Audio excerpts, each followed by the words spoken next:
ഇസ്രായേലികൾ എന്താ ചെയ്യുന്നത്? അവരെല്ലായിടത്തും bomb shelter ഉണ്ടാക്കിയിരിക്കുകയാണ്. അവിടെ അവരെ ജനങ്ങളെ പാർപ്പിക്കുകയാണ്. ഹൂത്തിയോ ഇറാനോ ഹിസ്ബുള്ളയോ ഹമാസോ ഒക്കെ റോക്കറ്റുകൾ, ഇത് ആയിരക്കണക്കിന് റോക്കറ്റുകളാണ് ഒരു ഘട്ടത്തിൽ ഹമാസ് വിട്ടുകൊണ്ടിരുന്നത്. ആയിരക്കണക്കിന്, 100 കണക്കിന് എവിടെങ്കിലും ചെന്ന് വീഴും. അപ്പൊ ജനങ്ങളെ രക്ഷിക്കണം. ഇസ്രായേൽ എല്ലായിടത്തും ബോംബ് ഷെൽട്ടേഴ്സ് ഉണ്ടാക്കുകയാണ്.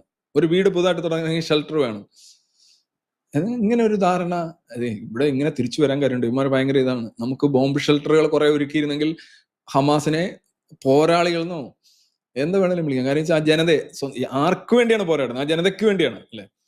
ആ ജനതയ്ക്ക് വേണ്ടിയാണോ മതത്തിന് വേണ്ടിയാണോ പോരാടുന്നത്? അതാണ് ഒരു രസം. ആ ജനതയ്ക്ക് വേണ്ടിയാണ് പോരാടുന്നതെങ്കിൽ ആ ജനതയ്ക്ക് സുരക്ഷാ താവളങ്ങൾ ഒരുക്കി കൊടുക്കണം. അല്ല സ്വന്തമായിട്ട് ഈ സാധനങ്ങൾ പൈസയും ഫണ്ടും ഇരുമ്പ് മുരുക്കും സിമെന്റും ഒക്കെ എടുത്തിട്ട് ടണലുകൾ ഉണ്ടാക്കി അതിനകത്ത് എലിയെ പോലെ പാത്തിരുന്നിട്ട് ഇടയ്ക്ക് കുറച്ച് ട്രാപ്പുകളൊക്കെ ഉണ്ടാക്കി അവിടെ കുറെ ഒരു ടാങ്ക് മറിച്ച് പോരാടുന്നില്ല എന്നുള്ളതാണ് ഈ പോരാളികളുടെ ഏറ്റവും വലിയ മുഖമുദ്രയായിട്ടുള്ള കാര്യം. ദേ don't fight.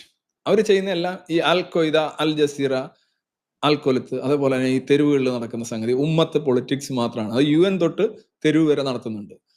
They don't fight. അവർ ഫൈറ്റ് ചെയ്യാത്തതുകൊണ്ടാണ് അവർ കൊല്ലപ്പെടാത്തത്. എന്തുകൊണ്ടാണ് ഇപ്പോഴും ഹമാസ് ഇപ്പോ നെതന്യാഹുവിന്റെ ഭാഷയിൽ തന്നെ പറഞ്ഞു കഴിഞ്ഞാൽ 10,000-20,000-ഓളം ഹമാസ് പോരാളികൾ, ആയുധങ്ങൾ കുറവാണ്, പക്ഷെ പോരാളികൾ എന്ന് പറഞ്ഞാൽ പുതിയ ആളുകളെ റിക്രൂട്ട് ചെയ്ത് വെച്ചിരിക്കുകയാണ്.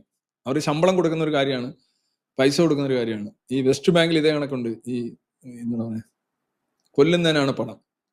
ഒരു ജൂതനെ കൊന്നാൽ ഇത്രയും, 2 ജൂതനൊക്കെ പുലിനകം പോലെ ഓരോരോ നഖങ്ങൾ ഇങ്ങനെ വെക്കും. ആ കുടുംബത്തിന്റെ കാര്യം നോക്കും. അങ്ങനെ ചെയ്യുന്നതുകൊണ്ടാണ് ഇപ്പൊ ഈ മഹമ്മൂദ് അബ്ബാസിന് UN ജനറൽ അസംബ്ലിയിൽ നിന്നും പോയി പ്രസംഗിക്കാൻ പറ്റില്ല. ഇവർക്ക് വിസ കൊടുക്കില്ല, 40ഓളം അനുയായികൾക്കും കൊടുക്കില്ലെന്ന് അമേരിക്ക പറഞ്ഞു.